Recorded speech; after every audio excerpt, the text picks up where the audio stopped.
प्रस्तुत करते हैं जेमिनी एआई और TNW। फिल्म का नाम है श्री कृष्ण जन्म।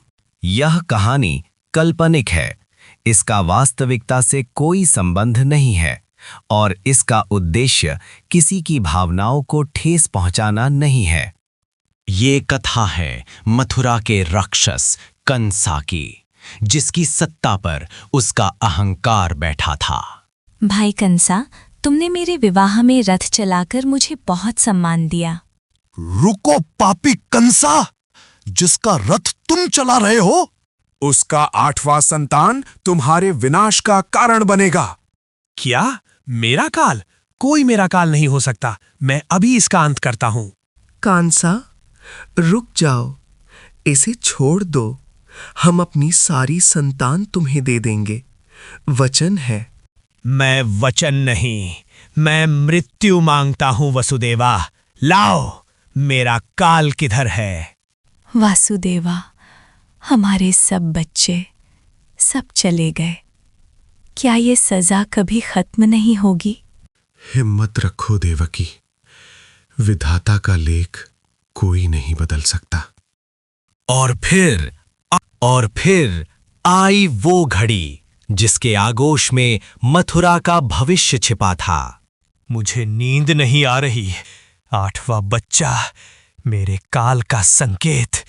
उसके पैदा होते ही उसे मेरे सामने लाओ। वासुदेवा, दर्द शुरू हो गया है। ऐसी अंधी रात पहले कभी नहीं हुई। भाद्रपदा मास की कृष्ण पक्ष अष्टमी, रोहिणी नक्षत्र, आधी रात।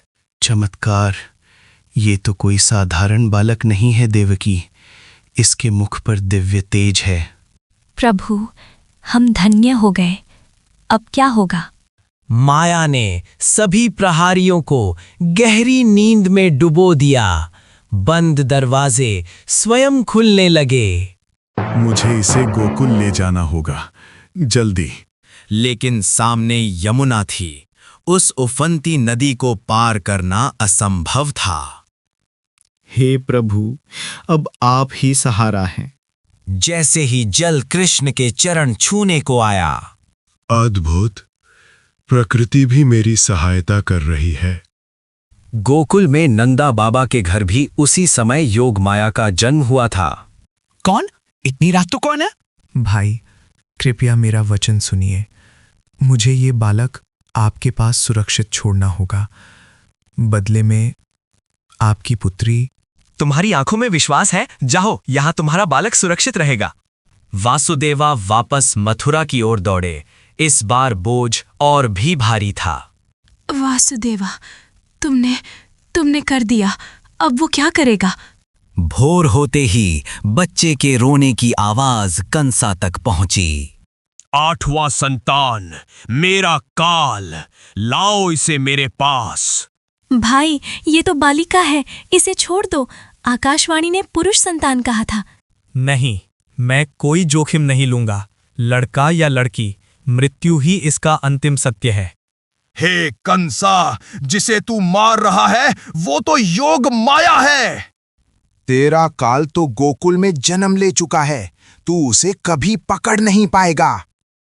गोकुल? ये क्या हुआ? ये तो छल है।